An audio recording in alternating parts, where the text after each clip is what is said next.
Set.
Assalamualaikum warahmatullahi wabarakatuh.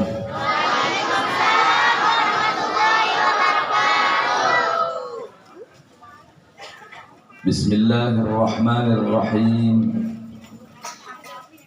Alhamdulillahilladzi ja'alana minal muslimin. Allahumma salli wa sallim wa barik ala sayyidil mursalin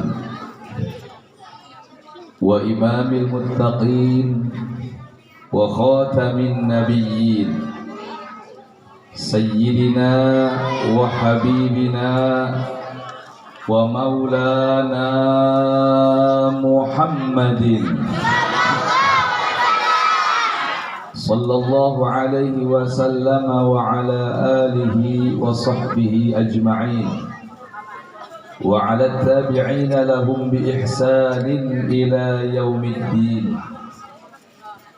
Ashhadu an la ilaha illallah al-malikul haqqul mubin wa ashhadu anna sayyidana wa nabiyyana Muhammadan abduhu wa rasuluh sadiqul wa'dil amin. Subhanaka la ilma lana illa ma 'allamtana innaka antal alimul hakim.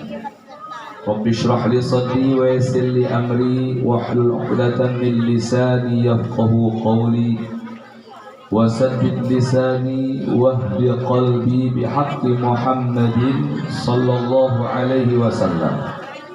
Allahumma anfa'na bima 'allamtana amin wa 'allimna ma yanfa'una wa zidna 'ilman wa yaqina.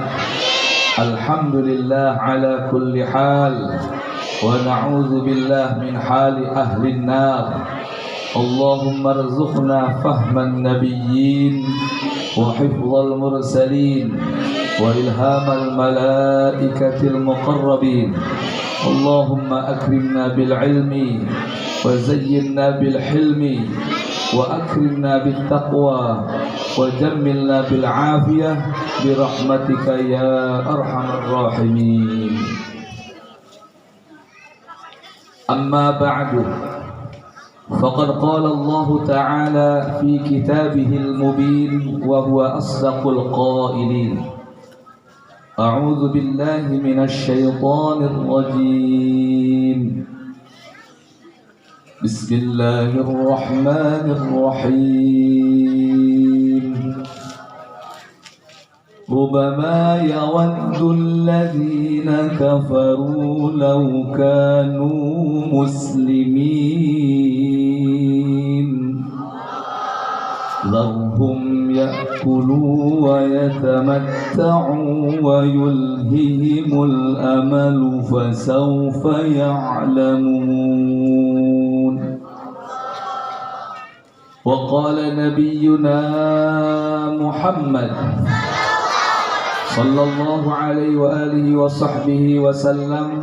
As-salatu nur, atau kama qala alaihi salatu wassalam, sadaqallahul azim wa sadaqa rasuluhun nabiyyul karim wa nahnu ala dhalika minasy syahidin wasyakirin walhamdulillahi rabbil alamin.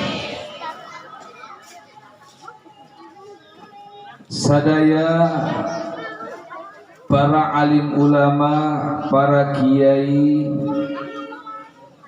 para ustaz, wabil khusus guru-guru urang, teristimewa kasepuhan urang Abah Kiai Haji Fatani, sareng sadaya para kiai, para ulama, para ustaz anu hapunten disebatkeun hiji-hijina, tapi insyaallah teu ngirangan takzim simkuring ka sadayana anu sadayana sami-sami ku urang dihormati, dimuliakeun oge diarap-arap doa sareng kabarokahana. Hayu urang doakeun mudah-mudahan para kiai, para ustaz, khususnya guru-guru urang sadayana sing dipaparin umur anu panjang, amin. Bari sehat wal afiyah, amin. Dipaparin ku Allah keberkahan dina kahirupana, amin. Dikuatkeun keistiqomahan dina dakwahna, amin. Ya rabbal alamin.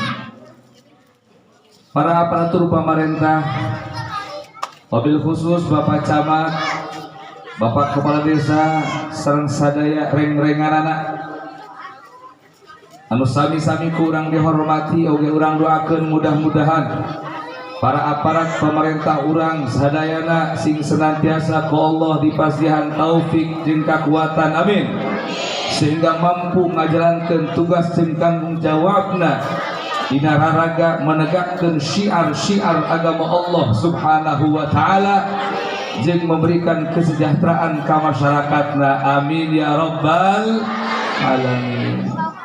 Kudu didoakeun aparat ke ibu bapak, kudu didoa supaya aparat pemerintahna menang taufik jeung kakuatan ti Allah sehingga bener-bener jadi aparat anu bisa mere kabungahan, mere kasajahteraan ka masyarakatna. Ulah sampai jadi aparat anu nyieun susah masyarakatna, betul tidak? Terus tante, ulah sampai jadi aparat, jadi pejabat, jadi pemimpin anu nyieun undang-undang, nyieun kaluasaan pikeun kamaksiatan. Ulah sampai jadi pemimpin, jadi pejabat, nyieun undang-undang anu mareuman karena syiar-syiar agama Allah, betul tidak? Betul tidak? Kantak kurang doakeun mudah-mudahan kabeh aparat pemimpin urang menang taufik jeung kakuatan ti Allah Subhanahu wa taala, amin ya rabbal alamin. Sadaya para panitia penyelenggara peringatan Isra Mi'raj Nabi besar Muhammad sallallahu alaihi wasallam, Masjid Nurul Amal, Kampung Gunung Putri, Desa Gunung Putri, Kecamatan Banjar, Kabupaten, Provinsi, Negara, paling terlalu. Anu kusim kuring dibanggakeun sareng mudah-mudahan sadaya pengorbanan para panitia berikut masyarakat anu tangtosna tos korbankeun, baik itu hartana, tanagana maupun pamikiranana dikeun ngawujudkeun ieu acara anu sakieu luar biasana. Mudah-mudahan pengorbanan ku Allah dibalas dengan balasan yang lebih baik dunia jeung akhiratna, amin. Bapak-bapak, ibu-ibu, para pemuda, para pemudi, santriawan, santriawati, kaum muslimin wal muslimat rahimakumullah. Dina ieu wengi anu mulia, anu insyaallah penuh dengan keberkahan, hayu urang sasarangan memanjatkeun puji syukur urang ka Allah Subhanahu wa taala anu parantos ngumpulkeun urang dina ieu wengi anu parantos milih urang di antara sekian banyak hamba-hamba pikeun tiasa hadir dina ieu acara anu mulia nyaeta acara peringatan Isra Mi'rajna Nabi besar Muhammad sallallahu alaihi wasallam. Ibu bapak jalmi anu tiasa hadir dina acara model kieu adalah orang-orang pilihan. Orang-orang pilihan dipilih oleh Allah Subhanahu wa taala untuk diberikan curahan rahmat dan ampunannya. Kenapa? Karena tidaklah masyarakat berkumpul, orang-orang berkumpul dalam perkumpulan zikir yang di situ diagungkan nama Allah, diagungkan nama Rasul, disucikan nama Allah, dibacakan sholawat, dibacakan ayat Al-Quran, bahkan di situ juga dibahas tentang hukum-hukum syariat, kecuali akan turun di tempat itu curahan rahmat dan juga ampunannya Allah Subhanahu wa taala. Artinya apa? Berarti kita yang hadir pada malam hari ini oleh Allah dipilih untuk semuanya mendapatkan curahan rahmat dan ampunannya, sehingga insya Allah tidaklah kita keluar nanti dari tempat ini kecuali dosa-dosa kita diampuni oleh Allah Subhanahu wa taala. Insya Allah hajat-hajat kita dikabulkan oleh Allah Subhanahu wa taala. Penyakit-penyakit kita diangkat, disembuhkan oleh Allah Subhanahu wa taala. Insya Allah putra-putri kita Allah jadikan putra-putri yang saleh dan salehah. Amin. Yang belum punya jodoh insya Allah didekatkan jodohnya yang maslahat. Yang sudah rumah tangganya insya Allah Allah jadikan rumah tangga yang penuh dengan keberkahan dan rahmatnya. Yang lagi usaha insya Allah Allah berkahkan usahanya. Amin ya rabbal alamin. Berkah dari perkumpulan kita pada malam hari ini. Berarti kira-kira kita kumpul malam hari ini untung apa rugi? Untung apa rugi? Untung apa rugi? Alhamdulillah. Ibu bapak rahimakumullah, salah satu keyakinan yang harus kita sama-sama yakini dan tidak boleh ada sedikit pun keraguan-raguan.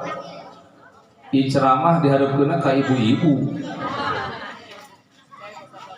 Bingung bapak gladi itu.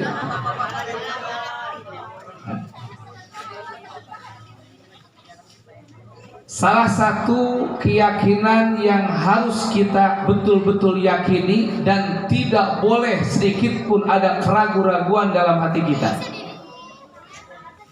bahwasannya tidak ada agama yang bisa menghantarkan kepada kemuliaan yang hakiki dan abadi kecuali agama Islam. Tidak ada agama yang bisa menghantarkan kepada kebahagiaan yang hakiki dan abadi kecuali agama Islam. Titik, sagre jebuk. Tidak boleh dirubah-rubah lagi. Jangan ada keraguan-raguan di hati kita.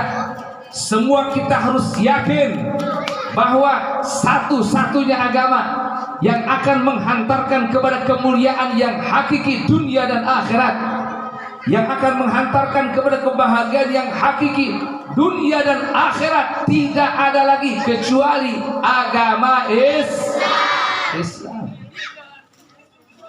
Jangan pernah terpengaruh oleh statement-statement pengaruh, pemahaman-pemahaman yang sesat dan menyesatkan yang mengatakan semua agama itu benar. Lamun kabeh agama bener engke bisa anclok-anclokan agamana. Rek ngasan karena agama nu anu agama ieu ja bener kabeh ieu. Bahaya apa tidak? Bahaya apa tidak? Bahaya. Yakinkan betul, jangan ada ragu di hati kita bahwa tidak ada agama yang bisa membahagiakan kita, menghantarkan kita kepada kebahagiaan yang hakiki dunia dan akhirat kecuali agama Islam. Oleh karena itu, maka pertahankan sekuat tenaga keislaman kita. Siap pertahankan Islam kita? Siap? Ibu bapak siap mempertahankan keislamannya? Siap? Kalau kita memang tahu tidak ada agama yang bisa membawa kebahagiaan yang hakiki kecuali agama Islam, berarti orang kudu sakuat tenaga mempertahankan keislaman kita. Sekarang ibu bapak siap pertahankan keislaman? Siap? Siap pertahankan keislaman kita? Siap? Walaupun umpamanya harus mengorbankan nyawa? Siap? Betul? Takbir. Sallu ala nabi. Allahumma salli wa sallim wa barik alaihi wa ala alihi. Ulangan siap na doang. Lamun kira-kira umpamana aya jelema datang ke ibu-ibu, Bu, teh, geus lah pindah bae ka agama kami. Ku kami diberi duit 10 juta. Daek apa moal? Daek apa moal? Datang deui mawakeun duit 50 juta. Geus lah teh pindah ke agama kami. Ku kami diberi duit 50 juta. Daek apa moal? Diterima apa ditolak? Betul? Datang deui skala 100 juta, 100 juta. Asal pindah agama. Daek apa moal? Diterima apa ditolak? Datang deui 1 miliar, 1 miliar. Bawakeun duit 1 miliar. Keslah kak teh, ya 1 miliar diberi kumula asal teteh jeung kakak pindah agama. Kira-kira daek apa moal?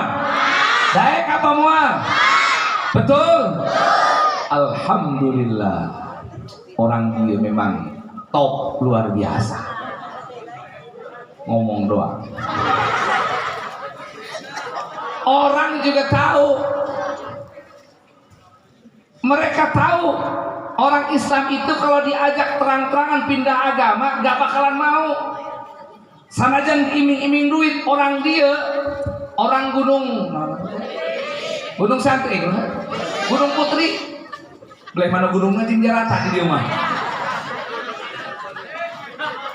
Orang Gunung Putri yakin diajak tah pindah agama, najan diiming-iming duit moal daekeun. Moal daek.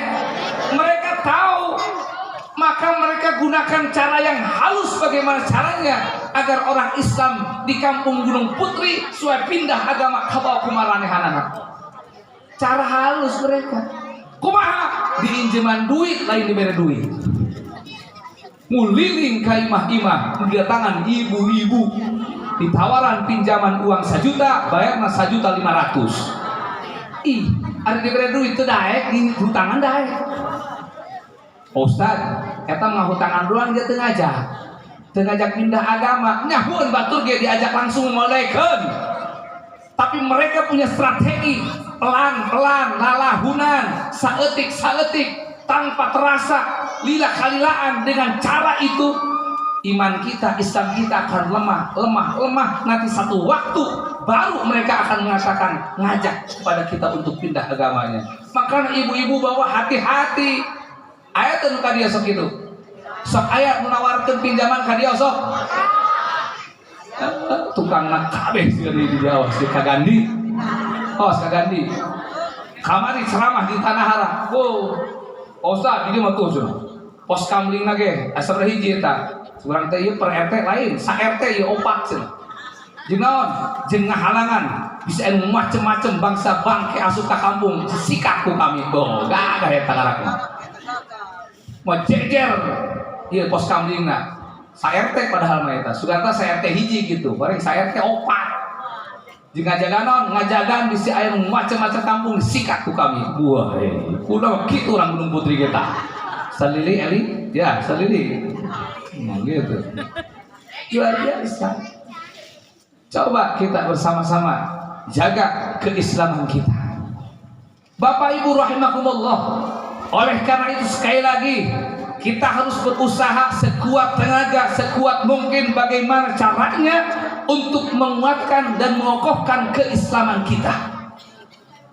Dan tidak ada cara yang paling top, yang paling hebat untuk bisa menguatkan keislaman kita, untuk bisa mengokohkan keislaman kita, kecuali satu caranya.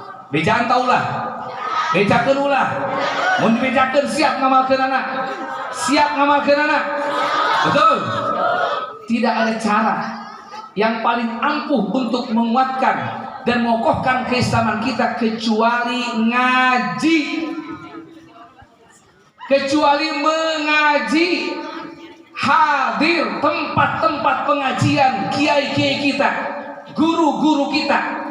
Dengan cara itulah cara yang sangat ampuh untuk bisa menguatkan dan mengokohkan keislaman kita.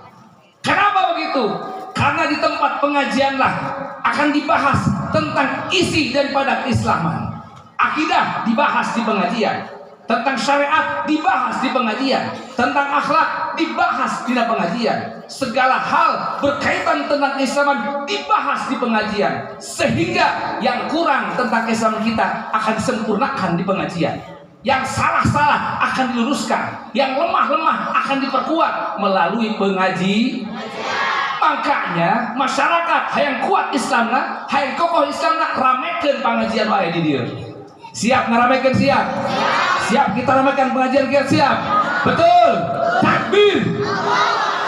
Semangat ulah laleus bae. Lain masa na usum hujan mah panggil teu ngalu. Kudu takbiran ameh kabur setan. Kagandinya. Woi, kaganti. Bari ngopi kaganti. Ieu urang ngaji sampai subuh masalahna. Siap sampai subuh, siap. Siap bae, siap. Masya Allah. Jelas ya? Jelas.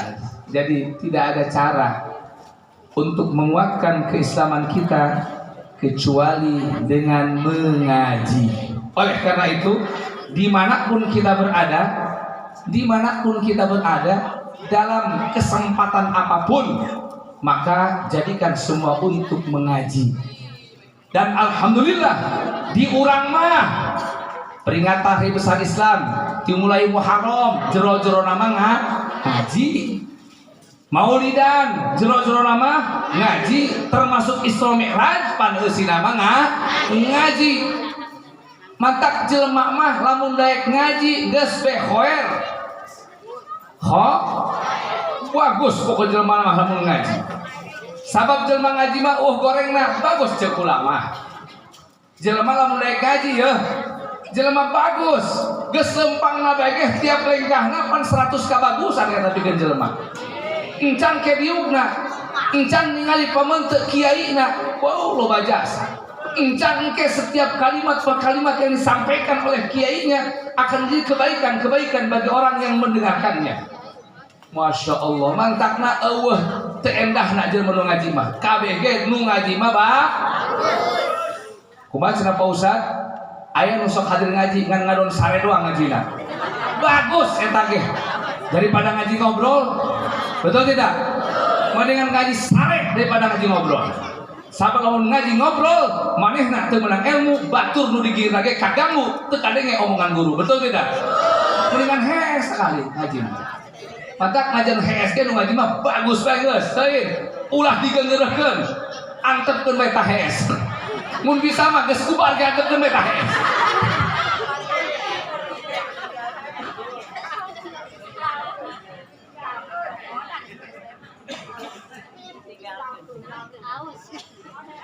Ustaz, kadang-kadang aya cenah nu ngaji, badut barang dahar bae tam.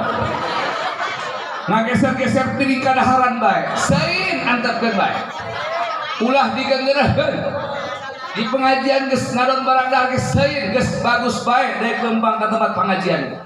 Kaum eta baca ngajina bari bener-bener dipake panonna dipake, ceulina dipake, hatena dipake, pikir pake, fokus ngupingkeun anu sampaikan ku kiai ku guruna atuh komo eta mah keur ngadon sare doang ge, ngadon barang dahar doang ge, geus masyaallah khoer bae pokona mah tukang ngaji mah.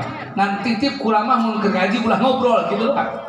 Sabab mun ngobrol eta manehna teu meunang ilmu jeung ngaganggu kanu digigirna. Oke.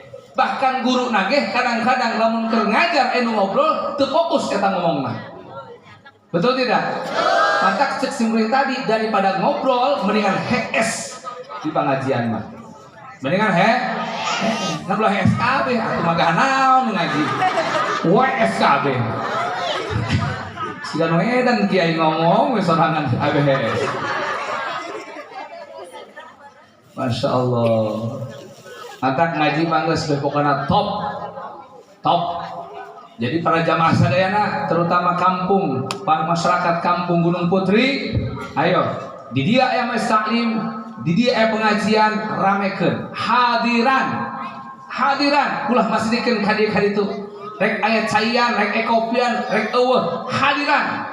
Kalau urang ngaji lain neangan kopi, neangan dahareun, urang ngaji neangan ilmu. Untuk apa? Untuk menguatkan dan mengokohkan keislaman kita. Masya Allah para jamaah sadayana.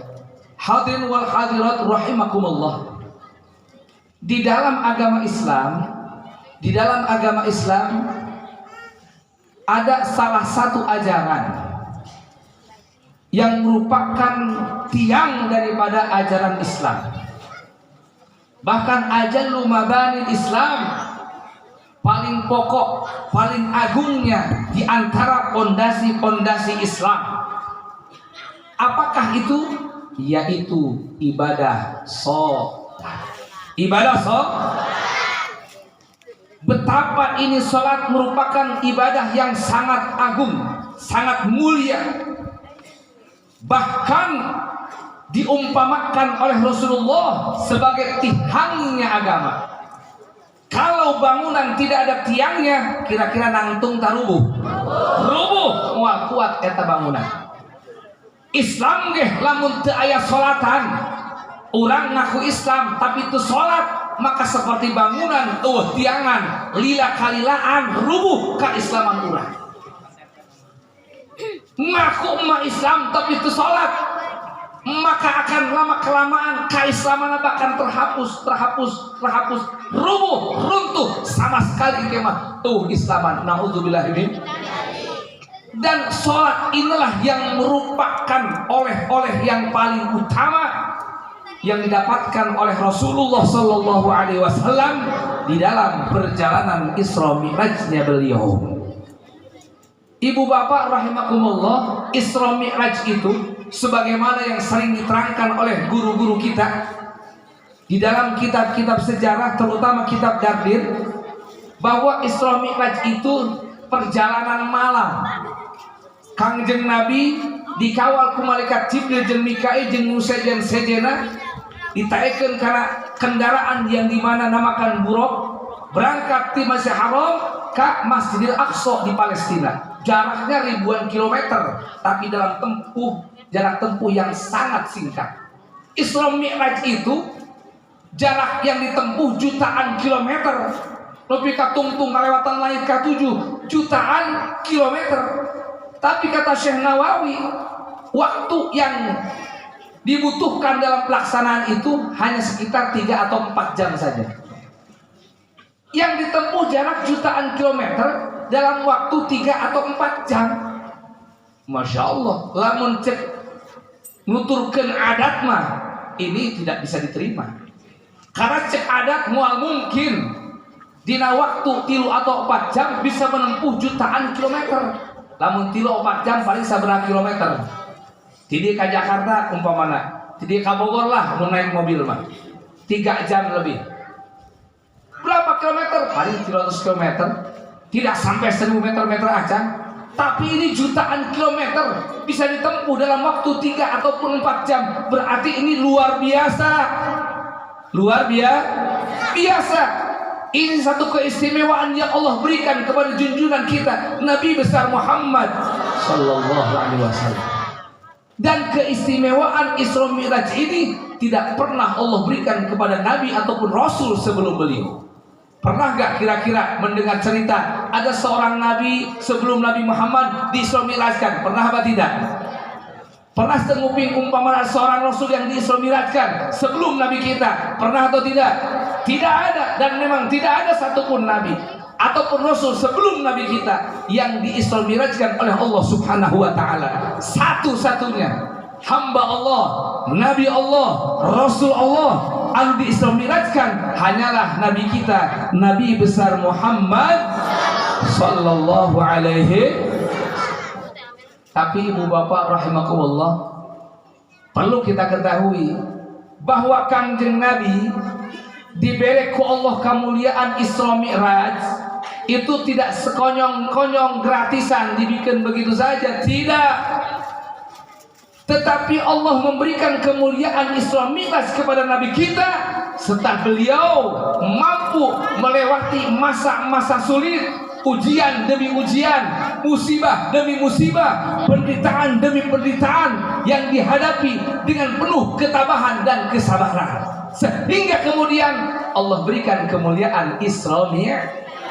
Makanya ibu bapak rahimakumullah, dari Isra Mi'raj ini satu hikmah yang pertama yang bisa diambil adalah bahwa tidak ada kesuksesan, tidak ada kemuliaan yang akan Allah berikan kepada siapapun kecuali bila mana orang tersebut punya modal kesabaran. Lamun tersabar, mual sukses, mual menang kemuliaan.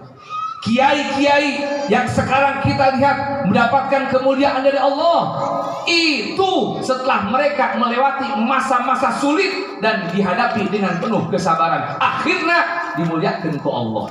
Tapi lihat orang yang ketika dalam perjalanan hidupnya tidak sabar, atau gagal toh, mual sukses, lamun jelema teu rumah tangga lamun teu sabar, atau palingnya 2 bulan bubar. Betul tidak? Ibu-ibu di dia rumah tangga ke 10 tahun ayah, mau sampai 20 tahun ayah, nunggu 30 tahun ayah, nunggu 40 tahun ayah. Wih, luar biasa. Bisa bertahan rumah tangga sampai puluhan tahun. Saya yakin. Kenapa itu? Itu karena sabar. Karena bukan karena banyak duit, bukan. Bukan karena tidak ada masalah di rumah tangga, bukan. Bukan karena serba cukup, bukan. Bukan karena suaminya selalu menjadi yang diinginkan oleh istrinya, bukan. Bukan karena istrinya selalu menjadi yang diharapkan oleh suaminya, bukan.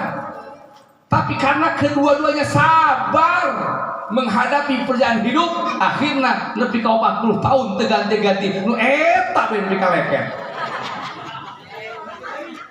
Kurna maulah diganti, arek nambah. Nah, gitu sasoleh.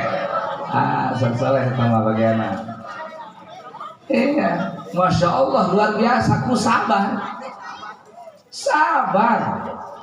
mempertahankan rumah tangga dengan segala macam hal, problem, kekurangan di jerona, sabar terus sampai puluhan tahun bertahan rumah tangganya karena sabar. Bahkan kemudian berhasil menjadikan anak-anaknya menjadi anak-anak yang baik, anak-anak yang berpendidikan, bahkan jadi ustadz, jadi santri segala macam. Itu karena sabar. Terutama di bagian ibu-ibunya, terutama di pihak ibu-ibu, karena ibu-ibu itu adalah madrasah yang pertama bagi pendidikan anak-anaknya. Ibu hayang anaknya jadi orang sukses, hayang anaknya jadi kiai. Itu semua bermula dari ibu-ibu, bermula dari ibu-ibunya. Kalau ibunya bisa menjadi ibu yang baik buat anak-anaknya, dirawat betul, diperhatikan betul, dididik betul, itu anak-anaknya, insya Allah itu anak-anak bakal jadi. Tapi kalau ibu-ibunya tidak memberikan perhatian yang serius, tidak memberikan pendidikan yang baik kepada anak-anaknya, maka dijamin eta anakna amburadul kan itu. Amburadul. Sabab memang anu paling berpengaruh dalam pendidikan awal seorang anak itu adalah ibunya. Betul tidak? Bukan mengecilkan pengaruh bapaknya, tapi karena tiap hari yang banyak bersama anak itu ibu. Panti jero beuteung kene mah panti hidung na beuteung lain, lain jeung beuteung bapana lain. Bapak ngeteskeun menitipkeun doang. Dititipkeun di situ kumaha hidungna bae diurusan. Terus ngagedean. Angke bapak paling ngenoongan bae palingnya. Jampean, ditiupan gitu doang paling. Ya. Jadi memang yang saya perhatikan bahwa ibu itu menjadi sosok yang paling berpengaruh untuk kesuksesan seorang anak. Lamun ibuna bener bagus perhatiana, bagus pilakuna dina ngadidik anak, insyaallah anaknya menjadi sukses. Ieu kumaha rek suksesna eta anak pagawean indung lagi ngalayap bae. Mulingan imah batur bae. Mun bener mulingan silaturahmi nyaan ngadon ngobrol-ngobrol batur. Pulang ada pulang itu ngomongkeun batur pagaweana. Ini bagaimana bisa kemudian anak-anak kita menjadi anak-anak yang baik kalau ibu-ibunya melakukan hal yang seperti begitu. Lihat contoh oleh kita.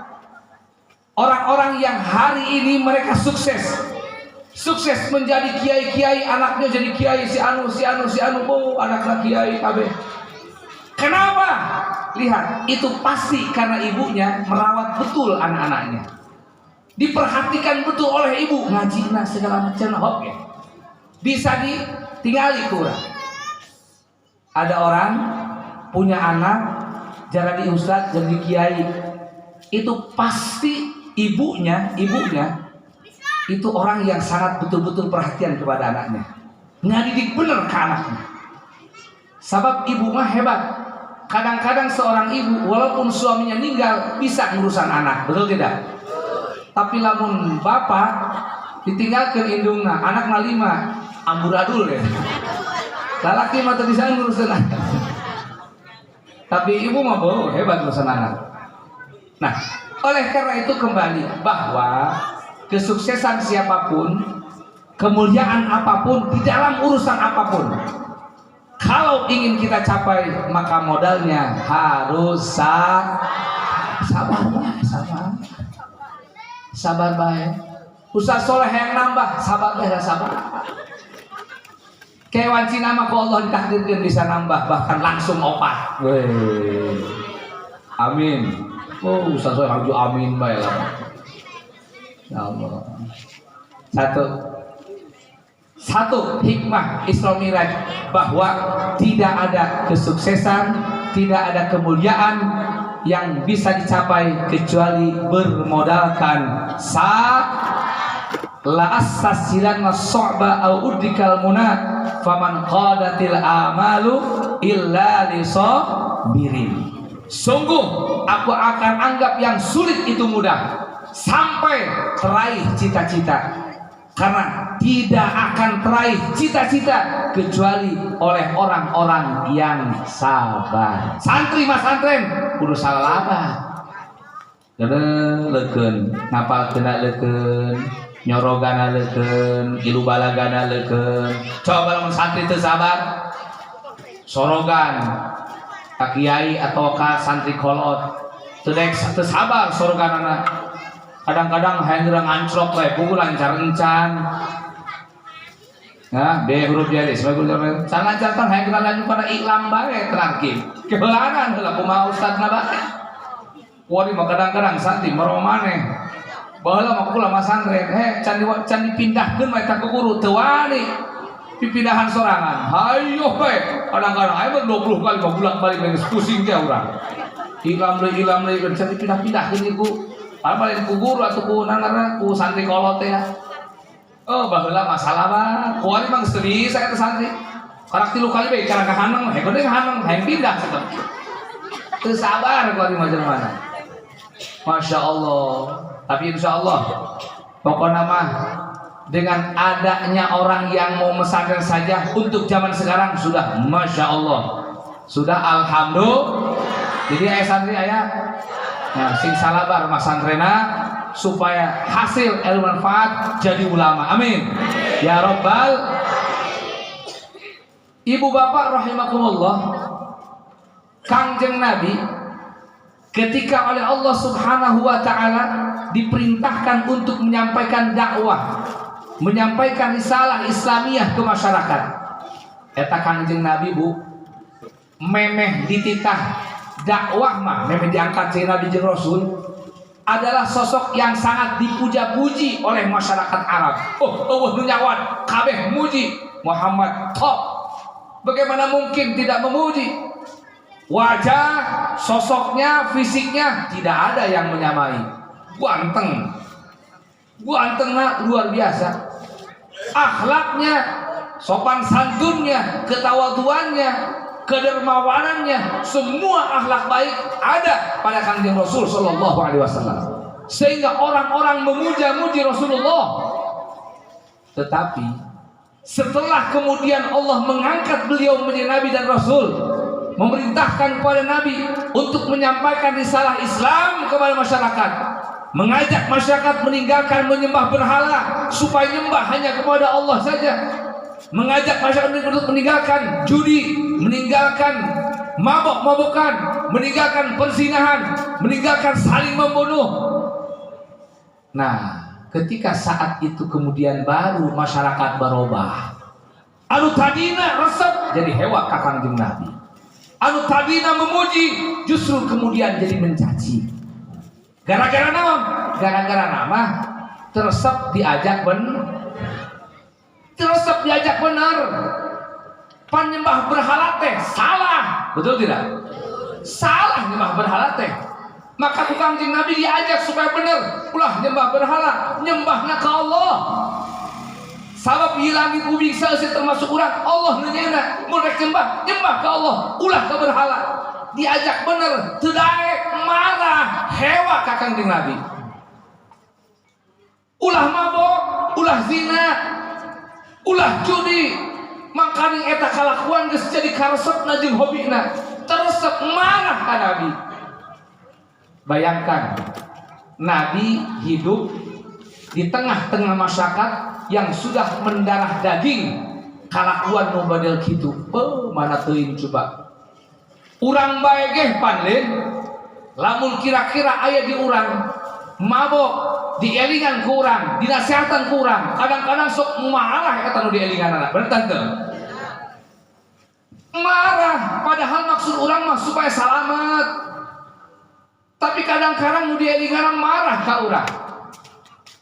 Diajak bener marah. Maka seperti itulah resiko yang akan diterima kalau seseorang yang melanjutkan perjuangan dakwahnya Nabi. Makanya kiai, ustadz, jangan takut. Jangan takut. Kalau harus mengalami, mendapatkan resiko dan tantangan dari masyarakat gara-gara dakwah, gara-gara menyampaikan kebenaran, jangan takut, lanjut terus istiqomah dalam dakwahnya. Siap istiqomah, siap. Walaupun pahit. Kenapa? Karena pahit, menderita, sakit. Karena di dalam taat kepada Allah, dalam perjuangan dakwah itu tidak akan rugi dan tidak akan hina. Ujungnya pasti akan mulia dan mendapatkan kehormatan dari Allah Subhanahu wa taala. Amin ya rabbal. Kanjeng Nabi terus bertahan nepi ka 10 tahun dakwah di Mekah sampai kemudian Rasulullah Shallallahu Alaihi Wasallam mendapatkan berbagai ujian-ujian yang sangat berat, tekanan-tekanan dari orang-orang kafir. Tapi Rasulullah punya pembela. Siapa pembelanya? Abu Thalib pamannya. Abu Thalib pamannya yang selalu setia membela, mendukung dakwahnya Nabi. Tapi kemudian Abu Thalib wafat, dipanggil oleh Allah Subhanahu wa taala di usia Nabi 50 tahun. Kira-kira 1 tahun lebih sebelum Nabi hijrah ke Madinah. Saat itu orang kafir serasa mendapatkan angin segar. Cek bahasa urang nama, "Woi, ku ari Muhammad, geus nu ngabela anak, geus paeh ku ari mah." Tambah berani mereka kepada Nabi.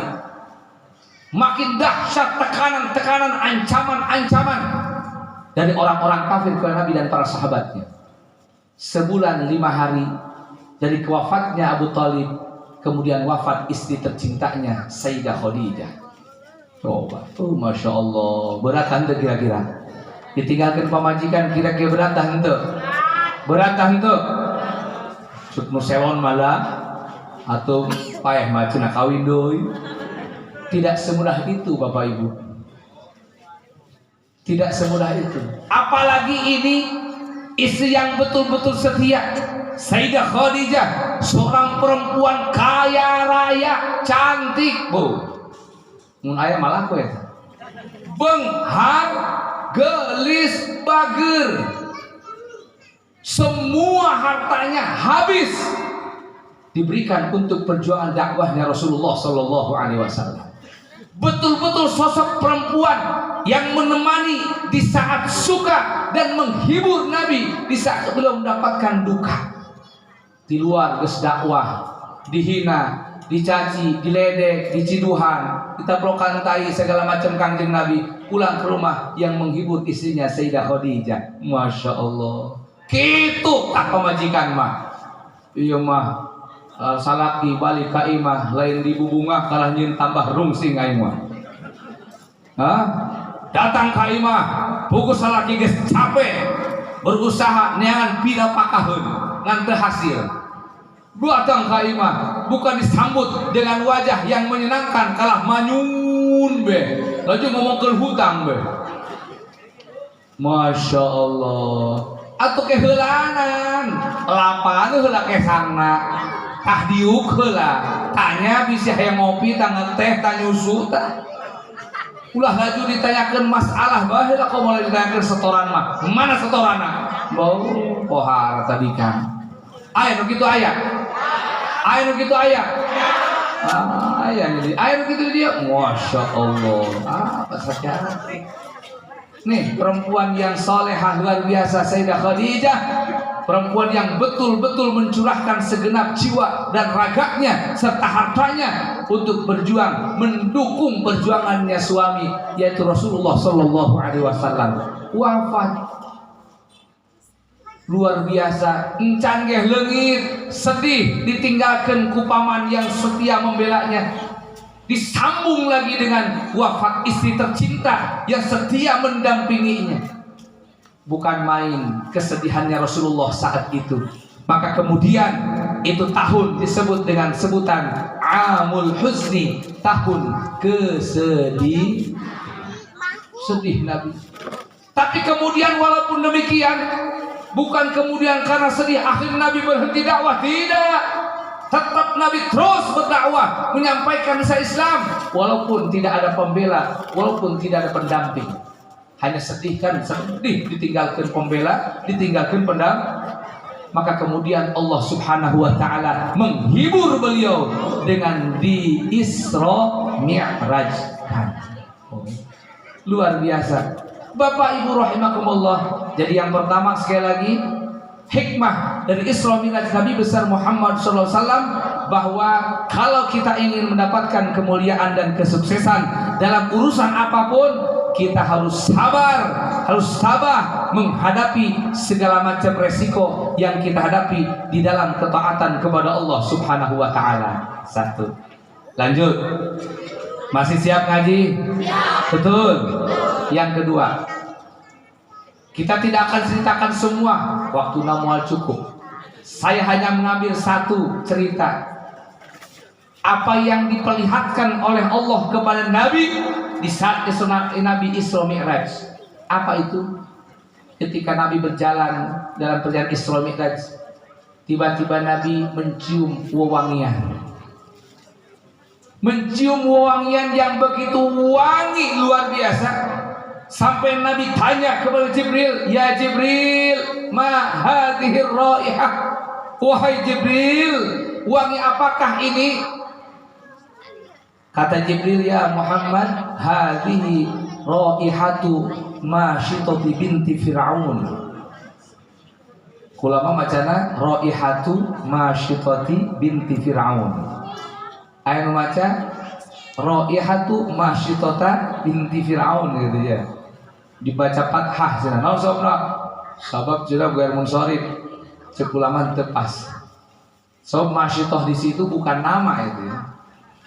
Tapi Masyitah dari Masyato yang situ artinya Masyitatun perempuan tukang nyisiran.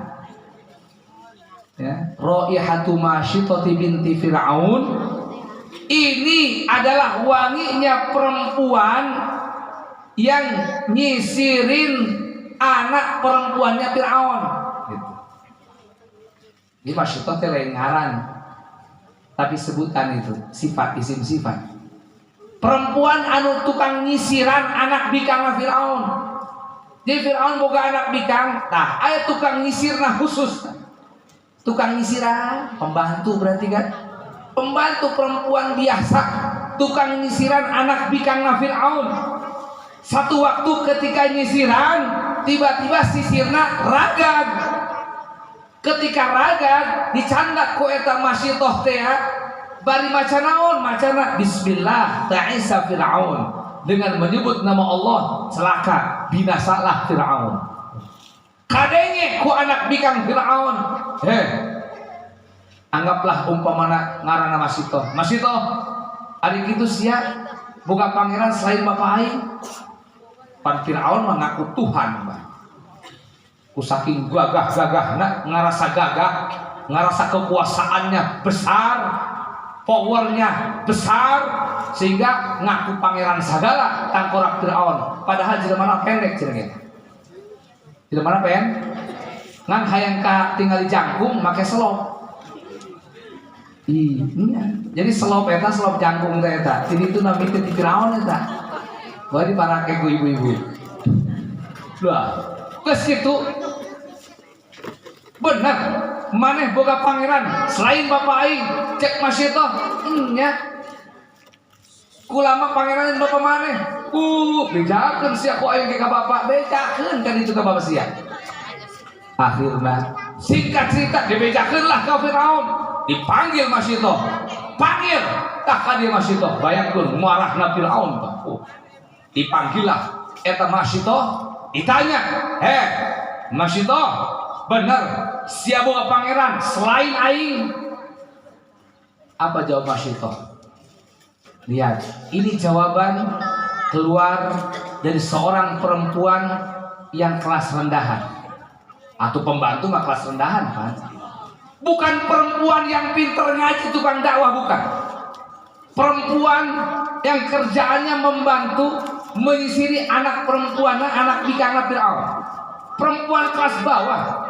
Ketika ditanya oleh orang yang mengaku Tuhan, yang merasa dia punya kekuatan dan memang ditakuti disegani oleh manusia saat itu, Firaun teh ngaranna ditanya, bener sia boga pangeran selain aing?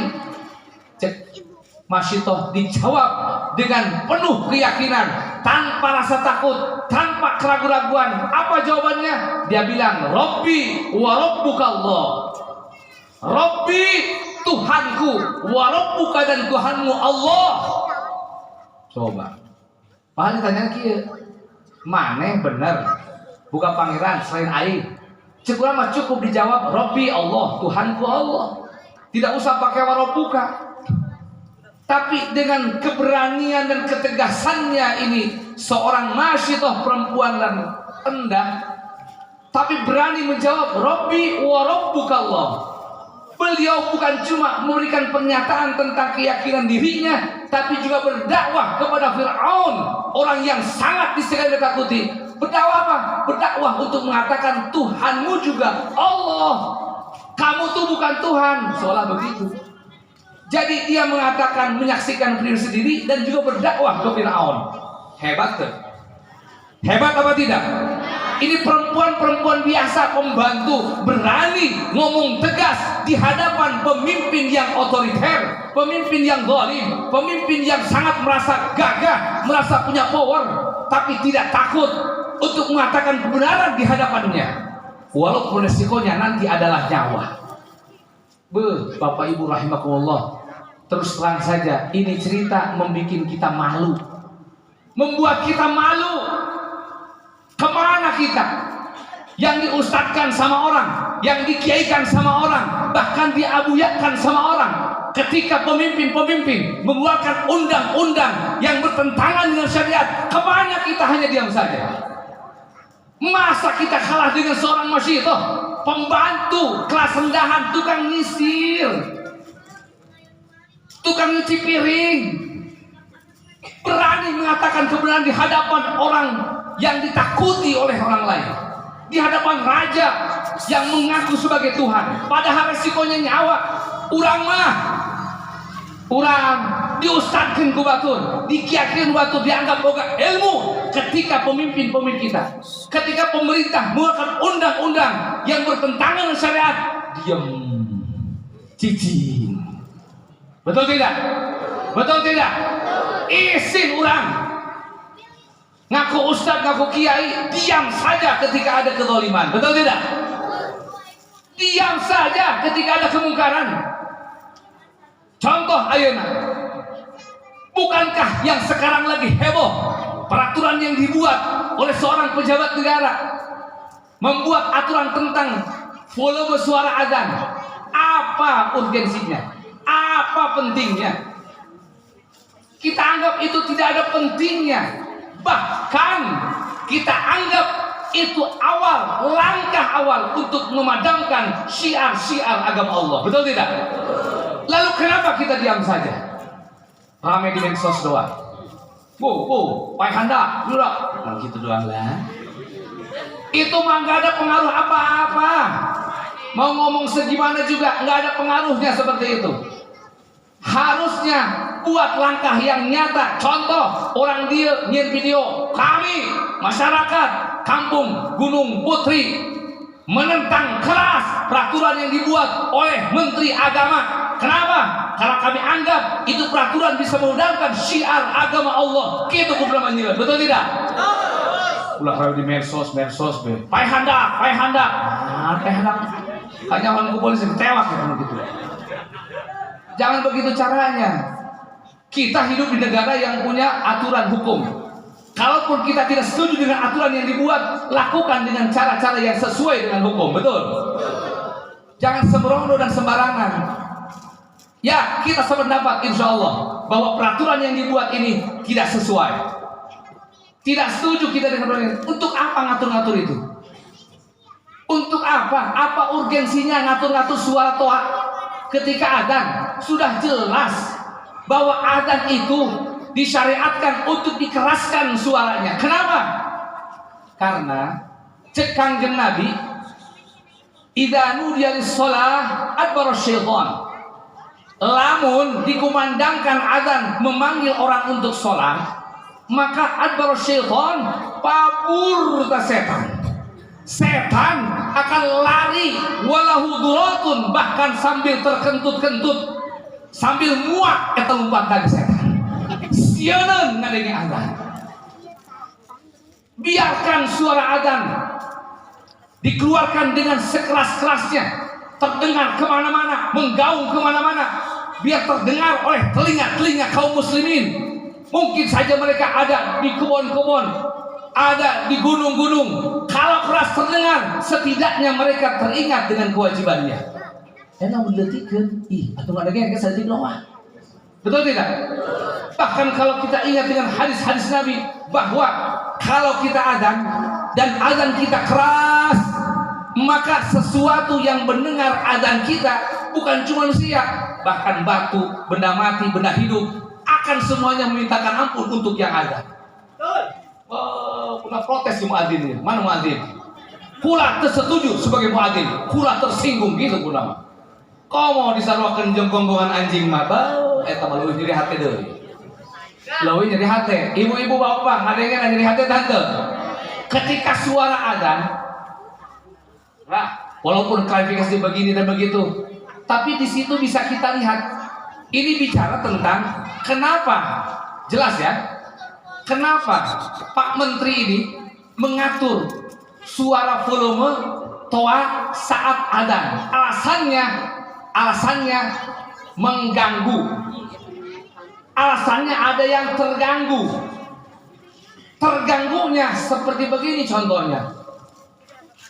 Tetangga kita punya anjing. Anjing-anjingnya ini bersama-sama dalam waktu yang sama menggonggong. Kira-kira kita terganggu apa tidak? Atau buku baik anjingnya sama, pasti orang terganggu. Lalu siapa orang yang merasa terganggu dengan suara adzan? Mungkinkah seorang mukmin, seorang muslim yang benar-benar muslim akan terganggu saat mendengar adzan? Kecuali jelma munafik, kecuali orang-orang yang hatinya ada penyakit kemunafikan, pasti kaganggu ku adzan.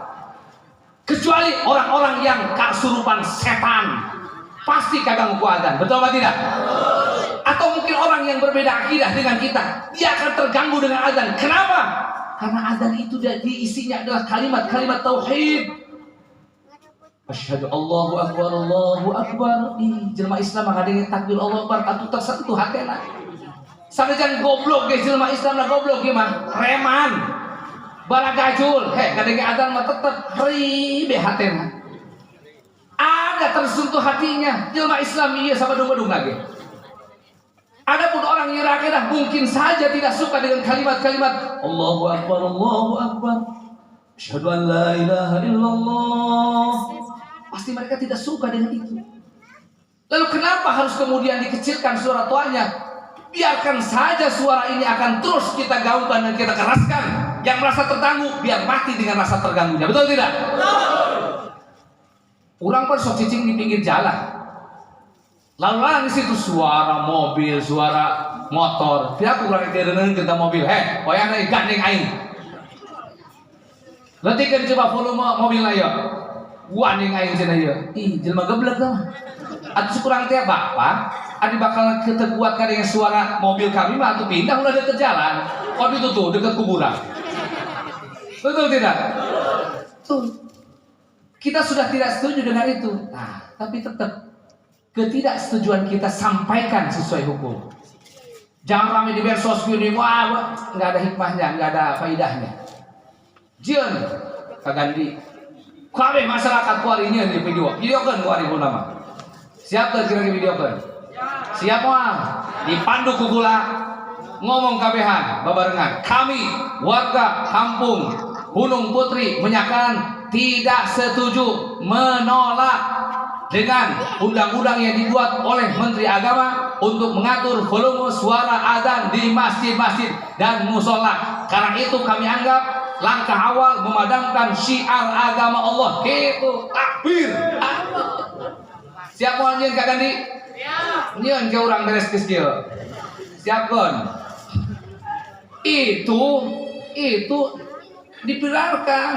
Nggak apa-apa kita punya pendapat dan itu akan dipertimbangkan oleh mereka dan harus dipertimbangkan. Kenapa Bapak rahimahullah? Ya, pemimpin itu tugasnya adalah untuk menegakkan syiar-syiar agama Allah. Jadi dia bisa ya pemimpin, Pak Camat, Pak Lurah, RT RW, pemimpin-pemimpin kita. Dengarkan baik-baik dalam kitab An-Nasoih Ad-Diniyah. Ketika Imam Al-Haddad bicara tentang masalah sholat Jum'ah, beliau menyebutkan minal bid'ah al-munkarat. Di antara bid'ah yang munkarat adalah sebagian ahli-ahli pasar, orang-orang kerja, mereka banyak meninggalkan Jum'atan. Jumat geus datang geus kaheang adzan panggilan Jumat, masih kene gawe di kebon, di pasar, masih kene nongkrong di sisi jalan, sibuk dengan pekerjaannya. Ini bid'ah munkarat. Cek Imam Al-Haddad, yajibu ala wulatil umuri ayyahmiluhum ala dzalika. Wajib ka orang-orang yang mengurus urusan umat untuk mendorong mereka. Tuh, orang-orang yang sudah wajib Jumat masih di pekerjaannya, masih di pasar-pasar, masih di pinggir jalan. Ayyahmiluhum ala dzalika, dorong mereka untuk apa? Untuk melakukan Jumatan. Buat aturan, buat undang-undang kumaha carana di jelema anu teu bagi Jumat supaya ada Jumatan. Setuju tidak? Itu pemimpin tugasnya. Wala rukhsata fi tarki dzalik. Tidak ada rukhsah, tidak ada dispensasi pemimpin-pemimpin meninggalkan hal itu. Artinya apa? Wajib pemimpin membuat undang-undang sehingga syiar agama Allah bisa ditegakkan. Jelema anu teu bagi Jumat supaya ada Jumatan, kumaha carana? Jieun aturan. Jelema anu teh jamaah buat aturan, kumaha carana supaya daek jamaah. Contoh kieu aturan itu ya. Barang siapa masyarakat kecamatan Banjar yang tidak mau melaksanakan Jumatan, maka tidak akan diberikan bantuan PKH dan BLT. Malodar pancieun eta. Betul tidak? Kudu nama kitu eta. Bapak-bapak pemuda yang sudah wajib Jumat, yang tidak mau Jumatan, tidak akan diberikan bantuan BLT dan PKH dan bantuan-bantuan yang lain. Waduh, dah pusing jadi bayar. Bahaya yang jelas. Rumah alah. Karena kudu buka kartu BCS, namun jual beli tanah. Ih, rek nyensin kudu jadi pusing ibu-ibu. Bu, kurang ngahanang bae. Iya, kudu rek ngajual tanah. Terus tinggal ngajual, kudu teu buka kartu BPJS. Atuh nyieun kartu BPJS na, teu buka duit, atuh jual tanahna. Boga aing rek jual tanah jeung kartu BPJS. Aing teu buka kartuna, teu buka duit. Jual tanahna. Ih, ari dia cenah pusing aing ngadengeun agen. Ngajual tanah kudu boga kartu BPJS. Sedangkan kalau BPJS kudu boga duit, duitna teu boga, kudu ngajual tanah heula. Atuh bolak-balik stres lajuna.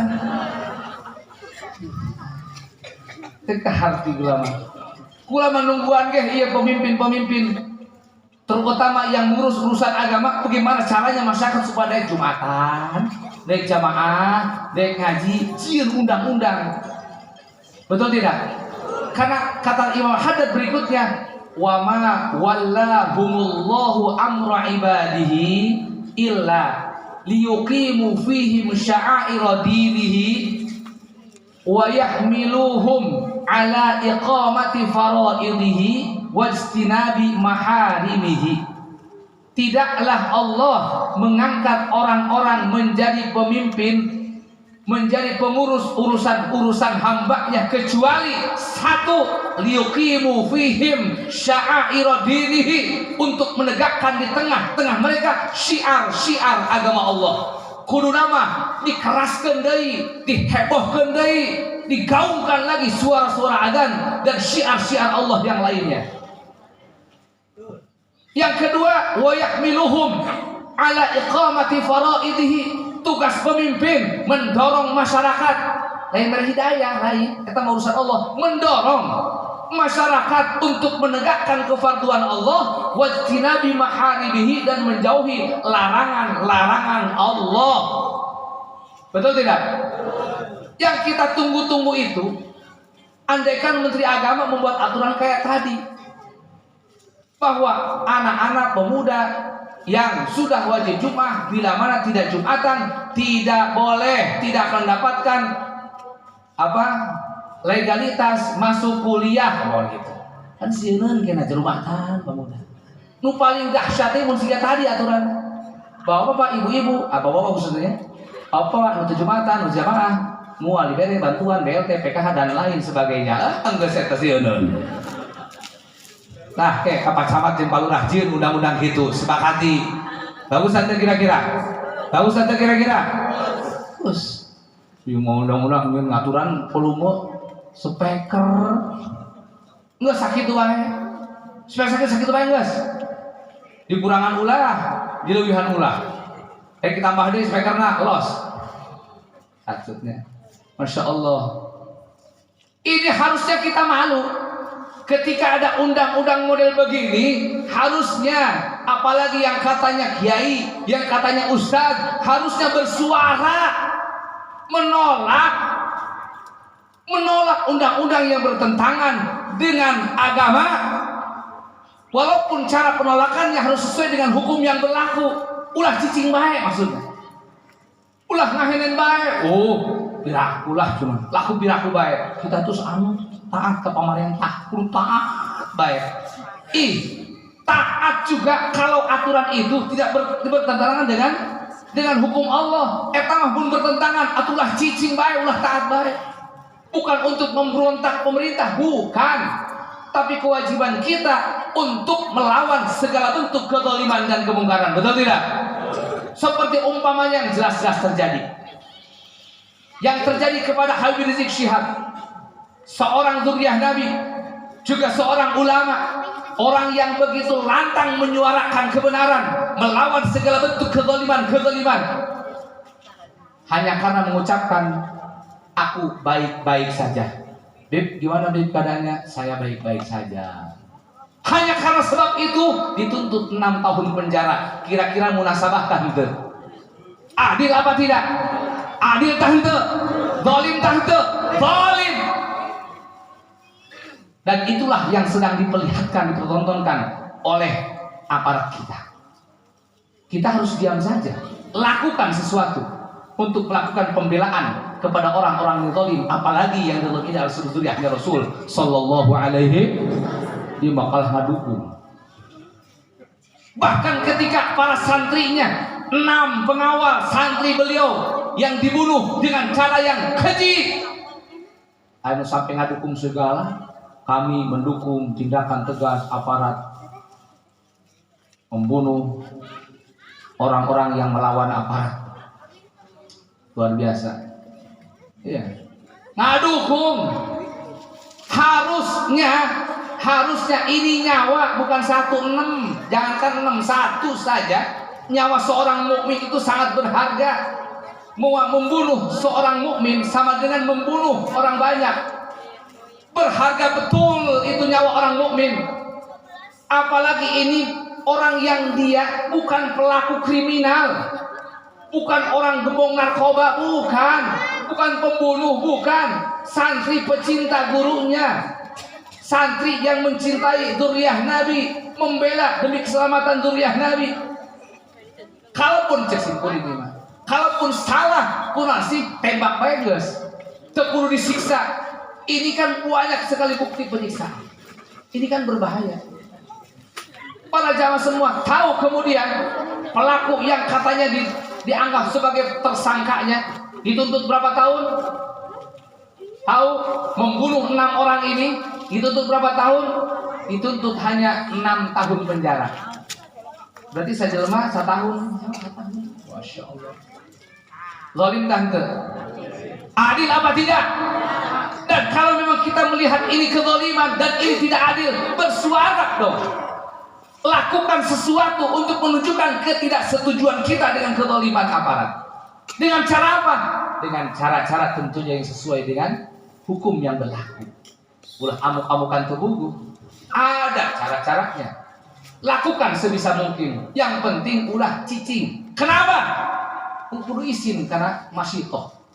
Izin ke masyitoh. Lihat dalam kisahnya masyitoh tadi, di hadapan pemimpin yang sangat besar pengaruhnya, sangat kuat, besar, dia mengatakan Rabbi wa rabbukallah. Marah Fir'aun. Akhirnya masyitoh sia mun kieu dipaehan ku aing. Mangga dipaehan. Moal sia bae salaki dia anak sia dipaehan ku aing. Teu nanaon. Cok. Dirayu geus lah. Masyitoh geus ulah pindah di kadidi gerak. Ulah kitu maneh. Geus aku aing tetep kekeh. Akhirnya Firaun marah besar dan akhirnya satu keluarga itu dibunuh dengan cara dilemparkan ke gidir gede yang diisi minyak, dipanaskan, kolak-kolak satu persatu dari mulai anak terbesarnya, kemudian suaminya, tinggal tersisa Masyitoh dengan anak bayinya. Masyitoh ragu untuk melemparkaninya ke gidir besar itu. Bukan ragu mau berubah, bukan, tapi kasihan ke anak kecil ini, anak yang masih bayi. Tiba-tiba si bayi yang belum saatnya bicara, apa katanya? Ya ummi qa'i wala tataqa'asi. Wahai ibuku, lemparkan dirimu, jangan ragu, jangan mundur. Innakal haq, sesungguhnya engkau di dalam kebenaran. Oh, langsung loncat, bleng kami. Wafatlah semuanya di dalam gidir besar yang berisi minyak yang bergolak-golak. Demi mempertahankan keimanan, mendakwahkan kebenaran di hadapan pemimpin zalim, harus beresiko nyawa. Urang paling resikona temenang amplop palingnya. Iya, kadang-kadang kan orang teu wani ngomong bener eta di hadapan pemimpin naon. Bisi teu meunang teu aya sampai dipaehan moal. Paling teu amplop doang. Gara-gara ku kitu bae ge pan urang geus teu bisa ngomong. Geus teu amplop urusan cenah. Insyaallah. Nah, jadi yang pelajaran yang kedua yang bisa diambil dari Isra Mi'raj ini bahwasannya kita jangan ragu, jangan takut untuk menyuarakan kebenaran, melawan segala bentuk kezaliman, mendakwahkan orang kepada kebenaran, walaupun resikonya adalah hilangnya nyawa. Karena hilang nyawa di dalam dakwah, dalam melawan kezaliman, dalam menyuarakan kebenaran adalah kemuliaan yang sangat luar biasa. Kira-kira orang dia, saya tanya, andaikan kita menyampaikan kebenaran, resikonya nyawa hilang, siap apa tidak? Siap apa tidak? Kan tahu? Sih lain sini harus ada. Mesti mau ditanya lah di Chicago nggak bohong mengke. Siap orang bohong.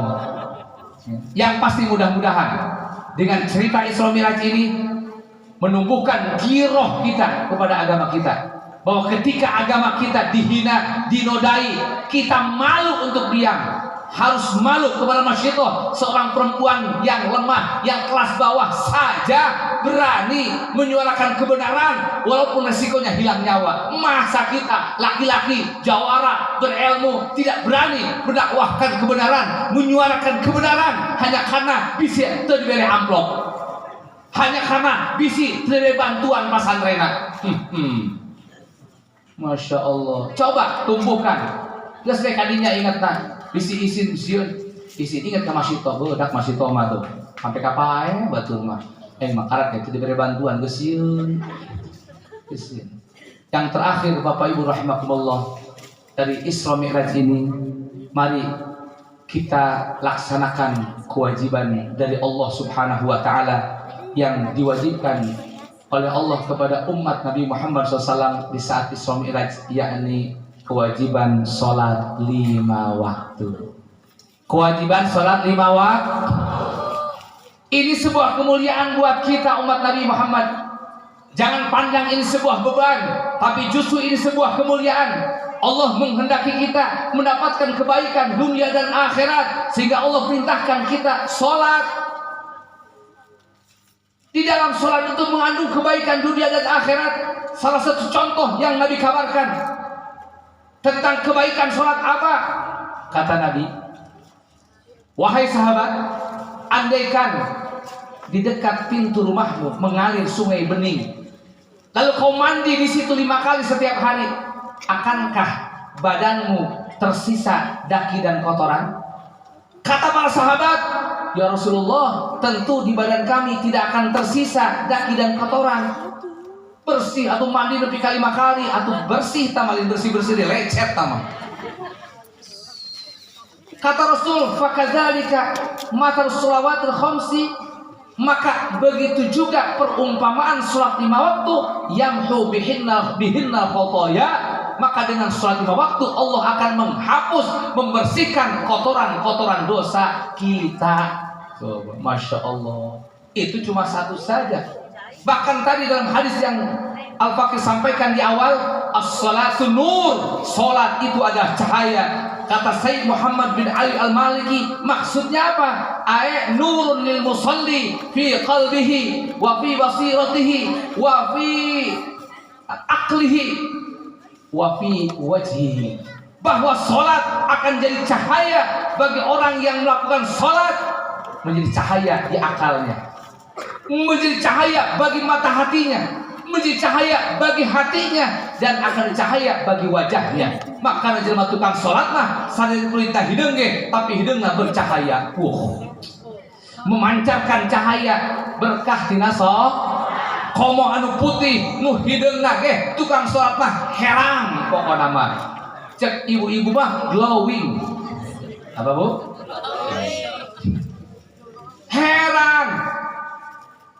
Bahkan inna fis shalah syifa, di dalam salat itu ada kesembuhan untuk arwah dan asbah, untuk ruh kita dan jasad kita. Bisa cageran awakna, cageran rohaninya dengan sebab salat. Banyak lagi kebaikan-kebaikan di dalam salat. Dan ingat hadirin rahimakumullah, kalau kita ingin tahu siapakah orang-orang yang menjadikan runtuhnya agama Islam, kalau ingin tahu yang menjadikan sebab runtuh dan lemahnya Islam adalah banyaknya orang-orang yang meninggalkan sholat 5 waktu. Cek saha Kangjeng Rasul langsung yang mensabdakan, As-salatu imaduddin, faman aqamaha faqad aqamaddin, wa man tarakaha faqad hadamaddin. Salat itu tiang agama. Siapa orang yang menegakkan salat sama dengan menegakkan agama. Siapa orang meninggalkan salat sama dengan merobohkan agama. Jadi dari hadis ini dipahami bahwa sesungguhnya yang meruntuhkan, yang merobohkan kekuatan Islam adalah masyarakat muslimin yang meninggalkan salat 5 waktu. Na'udzubillahi min. Lebih ekstrim lagi. Ibu bapak sok maca kitab Safinah. Di dalam kitab Safinah ada disebutkan sebab-sebab dibolehkannya tayamum. Sebab terakhir dibolehkan tayamum ada apa? Ketika air dibutuhkan oleh hewan ghair muhtaram karena kehausan, maka kita boleh tayamum. Contoh kieu. Contoh. Ieu cai ngan aya sakieu kieuna. Maksudna ieu cai teh pikeun wudu urang. Eueuh deui ngan sakieu kieuna ieu cai pikeun wudu. Tiba-tiba jol bemeong. Meong eta hewan muhtaram yang tidak boleh dibunuh. Hewan yang terhormat tidak boleh dibunuh. Jol bemeong tatatan gerakan cacalangapan haus. Meong kehausan. Meh rek paeh eta karena haus da eta meong. Waduh ceuk urang kumaha ieu? Dibikeun cai ka meong supaya ulah haus. Atuh aing ge wudu kumaha? Lamun dipake wudu paeh ieu meong urusanana. Eta kumaha cenah kuduna urang? Bikeun eta cai inumkeun ka eta meong untuk menyelamatkan nyawanya. Kita tayamum. Sampai sakituna ngabelaan nyawa hewan yang muhtaram. Dibelaan cai nabikeun urang tayamum teu nanaon. Itu kalau hewannya muhtaram. Adapun kalau hewannya ghair muhtaram, hewan yang tidak terhormat, yang tidak punya kehormatan, sanajan haus rek paeh antepkeun bae, ulah gede cai paeh los, terus pakai we cai pikeun salat, pikeun wudu. Pertanyaannya, siapa sih yang dimaksud dengan hewan ghair muhtaram? Disebutkan di Safinah. Wa ghairul muhtarami sittatun, bahwa hewan ghair muhtaram eta aya 6. Mana hiji-hijina? Nu kagenep anjing, anu kalima babi, anu kaopat kafir harbi, anu katilu jelma murtad, anu kadua jani muhson, anu kahiji tarikus shalah, jalma nu ninggalkeun salat 5 waktu. Eta disebut lagi hewan ghair muhtaram. Allah. Hayang-hayang acan atuh sahabat kencing anjing. Disebut lagi hewan ghair muhtaram, sehingga kalau umpamanya kita ngikutin pemahaman itu fikih, bahasa fikih, lamun umpamana urang boga cai sakieu-kieuna jeung wudu, tiba-tiba jo beje menutara salat cacalangapan kahausan rek paeh, kumaha? Apakah bikeun ieu cai ka eta jelema atau pakai wudu bae? Jawabanna pakai wudu bae, los eta modal los jatara salat ieu. Galak amat cenah kiai. Lain urusan galak ieu. Urusan menunjukkan bahwa hilang kehormatannya seorang muslim kalau dia meninggalkan sholat 5 waktu. Sebenarnya manusia, apalagi seorang muslim, dengan keislamannya dia menjadi orang terhormat, tapi kehormatannya hilang gara-gara meninggalkan sholat 5 waktu, sampai-sampai dimartabatkeun jeung anjing jeung babi, dina bada hilang kehormatanna, boleh ditumpahkan darahnya. Jadi kurang buat saya, jangan bisa teras sholat. Aduh, heng-heng nom ya. Atuh girum saya aya. Heng-heng teu kuat ya. Paeh. Umpana cek dirumah teras sholat ya. Kumaha ya? Heng-heng cai jeung wudu, jeung yang sakieu-kieu. Dibikeun ku aing ka eta. Heng ge wuduna kumaha? Awas. Jangan dikasih. Kemudian tayamum enggak bisa. Kenapa? Karena ini yang kehausan bukan hewan muhtaram. Yang kehausan ini hewan ghair muhtaram. Pakai caina, pakai wudu. Terus itu kumaha? Modal los. Waduh. Masya Allah. Ini bicara tentang tekstualnya kita dia begitu. Walaupun nanti di dalam dakwah di lapangan mah kita mungkin bisa dikondisikan.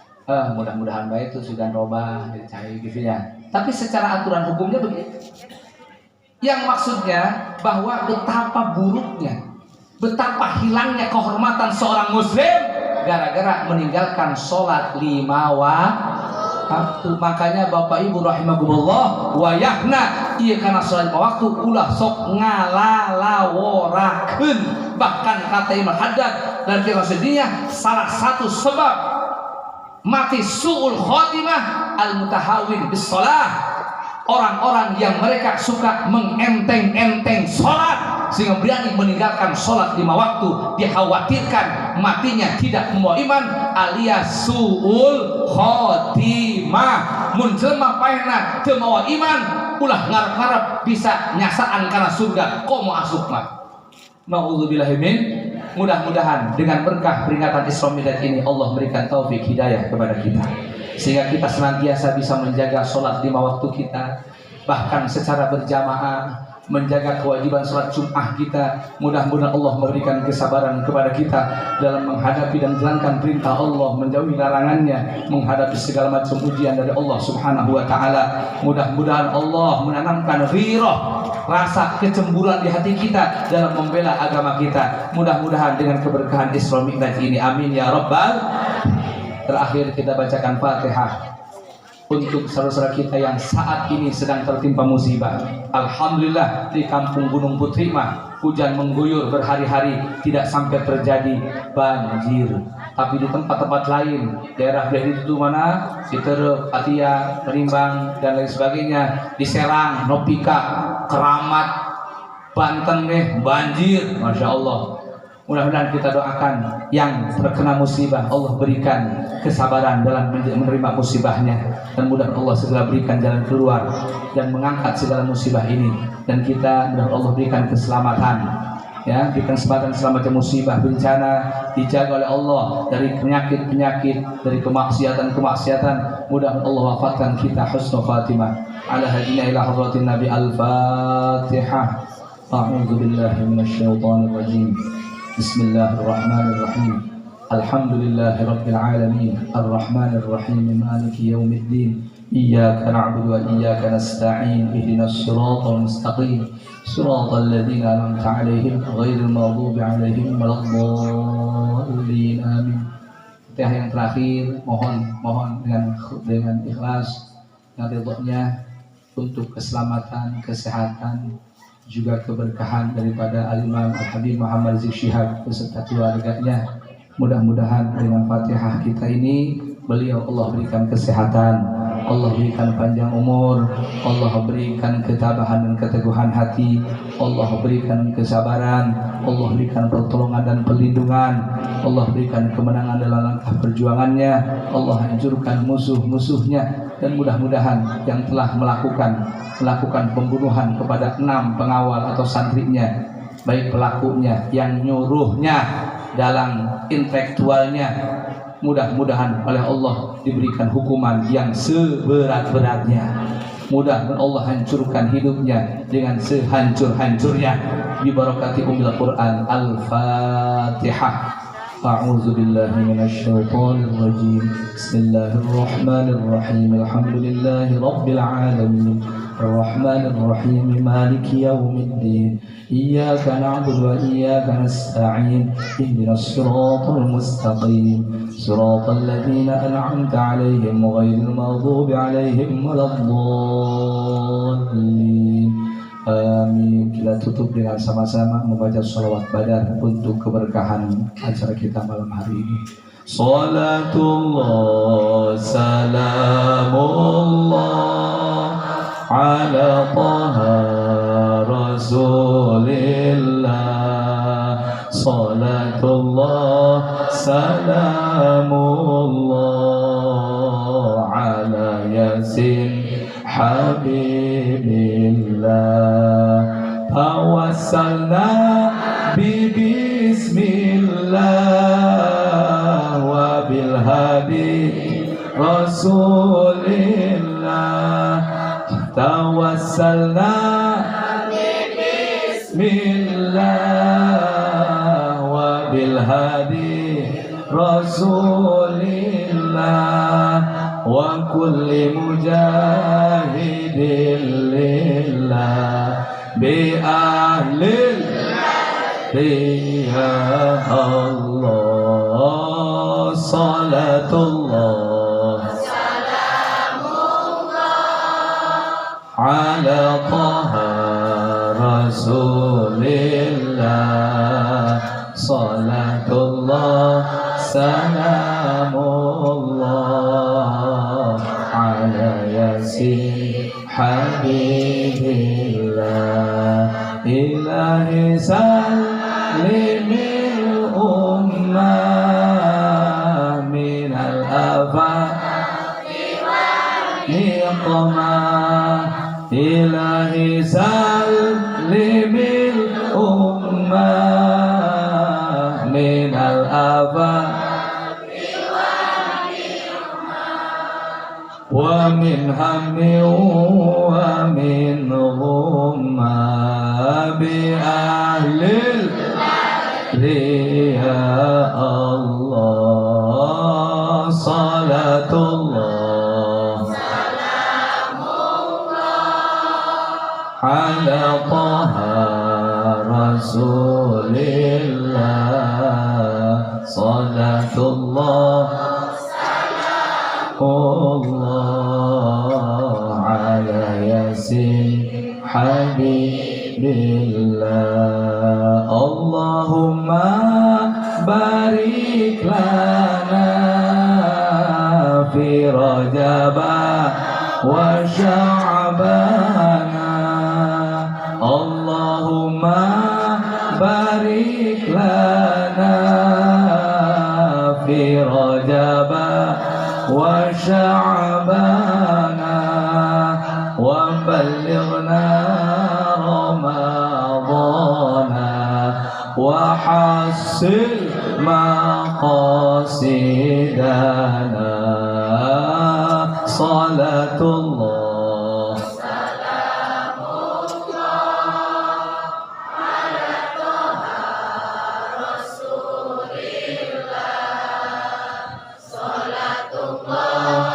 سلام الله على ياسين حبيب الله اللهم صل وسلم وبارك عليه وعلى آله. Demikian yang bisa Al-Fakir sampaikan. Terima kasih atas perhatiannya. Mohon maaf atas kekhilafan dan kesalahannya, terutama kepada para kiai, para ustaz. Kita tutup dengan subhanakallahumma wa bihamdika asyhadu an la ilaha illa anta astaghfiruka wa atubu ilaik wal 'afwu minkum. Wassalamu alaikum warahmatullahi wabarakatuh. Waalaikumsalam warahmatullahi wabarakatuh. Kami ucapkan hatur nuhun ke Al-Mukarram anu parantos nyampaikan tausiahna anu mana seueur pisan manfaat napikan orang sadaya. Mudah-mudahan naon anu disampaikan tadi orang sadaya senantiasa mengaplikasikan dalam kehidupan sehari-hari. Begituna orang tutup ya acara dengan membacakan Alhamdulillahirabbil alamin. Hadallahu wa iyyakum ajmain. Akhir kalam wassalamualaikum warahmatullahi wabarakatuh.